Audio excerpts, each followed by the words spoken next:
Good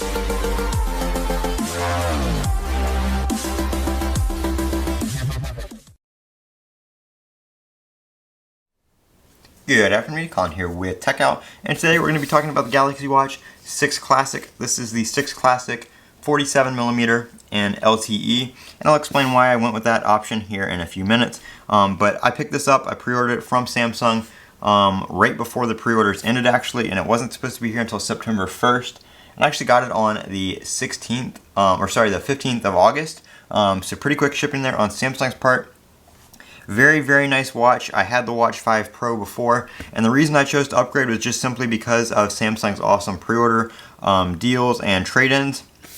I had a $50 credit from reserving it. I had a trade-in credit with my Watch 5 Pro, and I also only paid half of my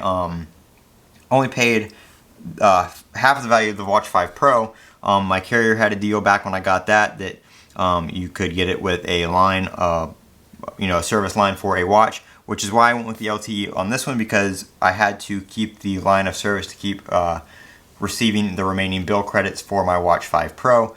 So I wanted to finish that up.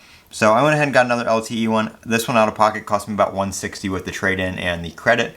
So not bad at all. I did get the free fabric band on it as well with the pre-order. So it came with the sport band, and then I got the fabric band for free.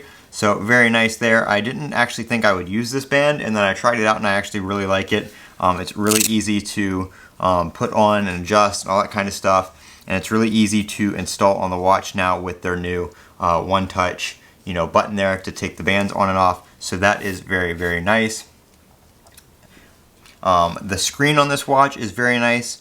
It's a lot brighter than the Watch 5 Pro. This is about half brightness right now, and it's plenty bright to see it in all lighting conditions.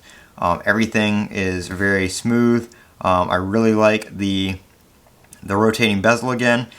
It's just easier to use in my opinion than the kind of, not haptic touch, but the ring on the Watch 5 Pro that you just had to touch and rotate. The actual physical rotating bezel, in my opinion, is a lot easier to use on your wrist, and it's just nice to be able to scroll through notifications and all that kind of stuff right here on the watch.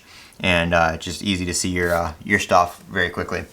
Battery life, like I've only had it for a day. We're at about 93% right now, and I took it off the charger at about probably 1.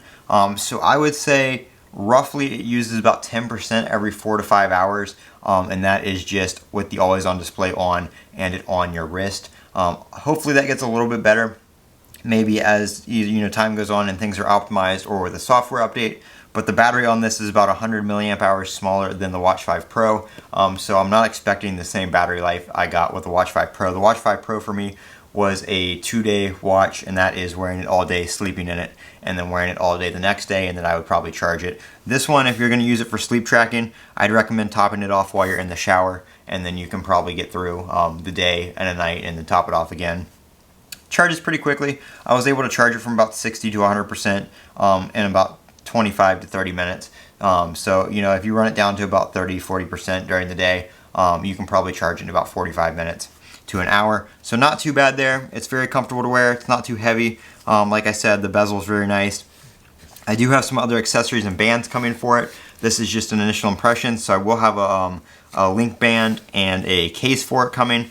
That should be here later today, and I will do a video on those as well. But just wanted to do an initial impression video to show you guys the watch and why I upgraded and all that kind of stuff, and just kind of show you what I like about it, what I dislike about it, and all that kind of stuff. I will do a full review probably here in a few weeks to a month, and let you guys know how it's been holding up, if battery life gets any better, if we get any software updates, that kind of stuff. Make sure you subscribe. As always, Colin here with Techout. Have a great day.